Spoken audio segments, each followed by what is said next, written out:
Question है कि सबसे छोटी घन संख्या जो 15, 25 और 40 से विभाज्य है। तो देखो भाई, ऐसी संख्या जो विभाज्य करेगी ना, मतलब जो आएगी, जो इनसे कटेगी, तो ऐसा क्या करते हैं हम, एलसीएम निकालते हैं। तो एलसीएम निकाल लेते हैं हम। 25, 24, ठीक है, एलसीएम निकाल लो भाई। तो सबसे पहले किससे काटेंगे, 2 से, क्योंकि 40 2 से कट रहा है। तो 15 और 25 और ये 20 बार, ठीक है। अब क्या करेंगे, फिर 2 से काटेंगे, 15, 25 और ये 15, ये 10 बार कटा, फिर 2 से कट जाएगा भाई। तो 15, 25 और ये फिर 5 बार। अब देखो 2 से नहीं कटेगा, अब किससे कट रहा है, 3 से। तो 3 पंजे 15 और ये 25 और 5, ठीक। अब फिर किससे काट लेंगे, 5 से। तो 5 एकम 5, 5 पंजे 25 और 5 एकम 5, ठीक। फिर 5 से काट लो, 1, 1 और 1।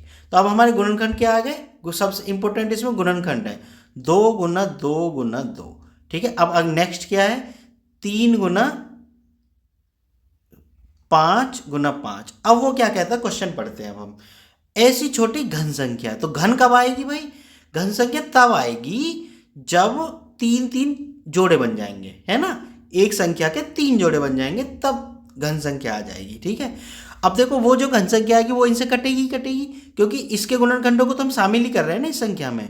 तो अब हम संख्या बढ़ा लेते हैं। अब देखो, ये 1 3 है, तो 2 3 और लिख लो भाई, तभी तो जोड़े बन पाएंगे ना 3 3 के। हमें 3 3 के जोड़े बनाने हैं। अब ये 5 है, 2 1 5 और कर लो, ठीक है ना।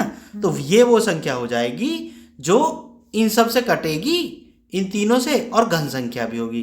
घन संख्या मतलब जो घात 3 के रूप में होती है ना, कि जैसे 1 के रूप में 3, जैसे 1000 का मैं घनमूल निकालूं तो 10 आ गया, तो 3 के 10 की पावर 3 करूँ तो कितना आ गया, 1000 आ गया। तो ये एक घन संख्या है, ठीक है, बात समझ गए ना। तो ऐसी ही आ जाएगी। तो देखो, कैलकुलेशन ईजी करने के लिए हम क्या करते हैं, 5 की 2 में गुना कर लेते हैं। तो 5 दूनी 10 हो गया, है ना। अब 5 दूनी 10 हो गया, अब गुना कर लो। तो 10 दूनी 20, अब 20 दूनी 40। अब 1 5 हमने पहले ही ले लिया था, ठीक है, मैं ऐसे कर देता हूँ। फिर 2 भी ले लिया, तो 10 दूनी 20, 20 दूनी 40। अब फिर 5 ले लो, 40 पंजे कितने हो गए, मैं लिख देता हूँ, 40 गुना 5, 40 पंजे कितने हो गए, 120, ठीक है, लिखता नहीं, 40 पंजे 120। या फिर ऐसा कर लो, 5 पंजे 25, यानी 40 गुना 25, और 3 3 के कितने, 3 3 9 3 27, ऐसे गुना कर लेते हैं। 5 किस में गुना करें, तो 25 चौका कितने हो गए, 100 हो गए, ठीक है।